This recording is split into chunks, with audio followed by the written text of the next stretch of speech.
I think this is true for, not only Christians, but for Buddhists or for anyone of any, really anyone, whether you have a strict belief system that's associated with a philosophy or a religion, or you don't. The more you give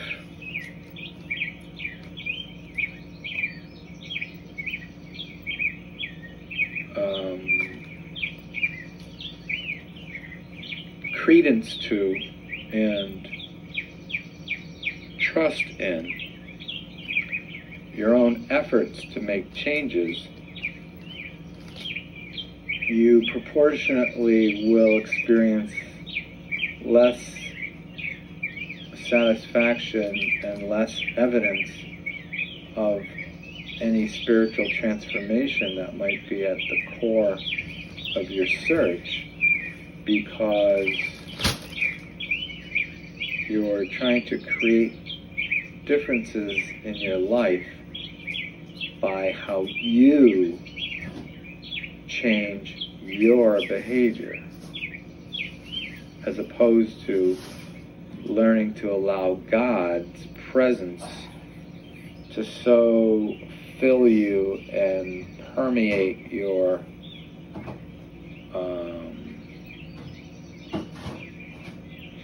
sensibilities, that it really becomes the divine nature of God that is making those changes in you, so that I won't say it's effortlessly, but it's a lot less effort than this sort of striving to be a certain thing. And what ends up happening is you're trying to change your thinking and change your behavior, and all this striving creates sort of this trust in yourself to make these outward changes, which really need to be a result of an inward change that you can't do on your own. You have to do it in concert with your relationship with God. So that's my long way of saying what I think Paul is talking about in this first verse of Romans 12. If you present yourself as a sacrifice to God,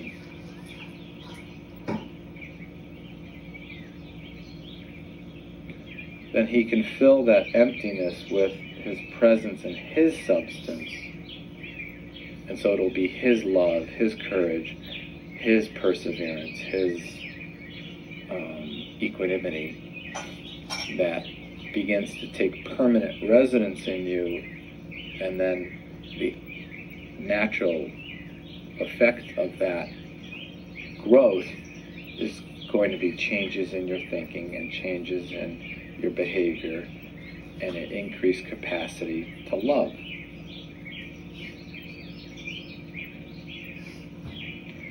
And I think it's interesting that these kinds of, this process is very similar in Buddhism as it is in Christianity. Now, I know some of you consider that to be a heretical statement, but especially seeing as some Buddhists aren't really concerned about God so much as they are about raising consciousness. But my point is, in either case, there's this issue of the ego that gets in the way of increased enlightenment. And as long as the ego is allowed to have a preeminent place in your so-called development, then it's going to be counteracting your goal of increased enlightenment, whether that's in a Buddhist framework or a Christian one. And that's what I mean about, when I started talking about in the beginning of the show, and part of the purpose of the show is is not to reduce God or spiritual matters to things that we all share in common, and that commonality itself exclusively is the true spirituality, which then reduces the importance of Jesus, reduces the importance, really, of any particular belief system, because if it's all based on this common experience that crosses cultural lines and crosses dogmatic strictures, then I think we, in one regard, lose our personal opportunity to make a mark in the history of humankind. Because I really think that, you really have to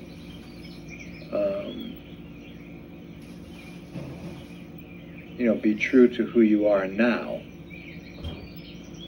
in order to move to a new place. And that's why I honor anyone in whatever perspective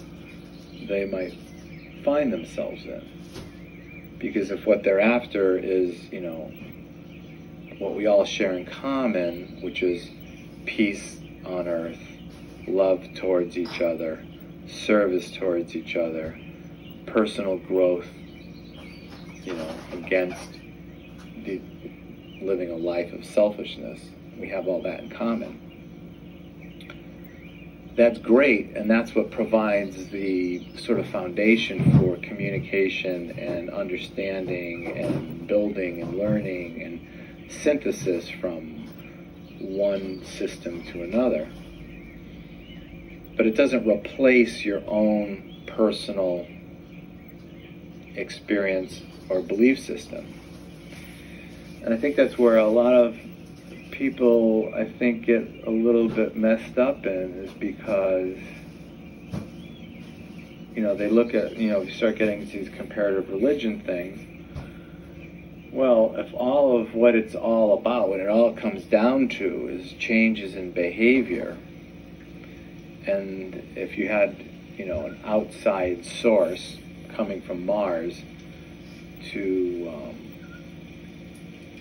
observe the differences in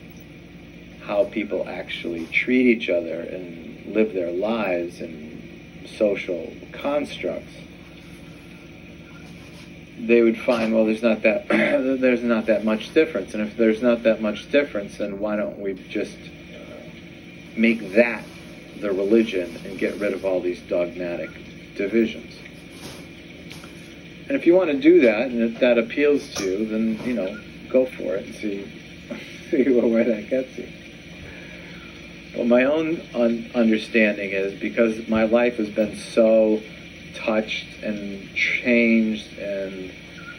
in so many ways just transformed by my understanding of who Jesus is, I can't put him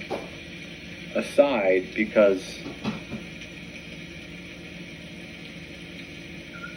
my faith has a lot of similarities with others. I guess what I'm saying is, I think the similarities we have with each other are so profound and so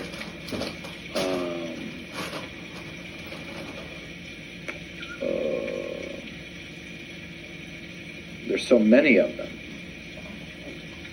that creates a foundation for communication.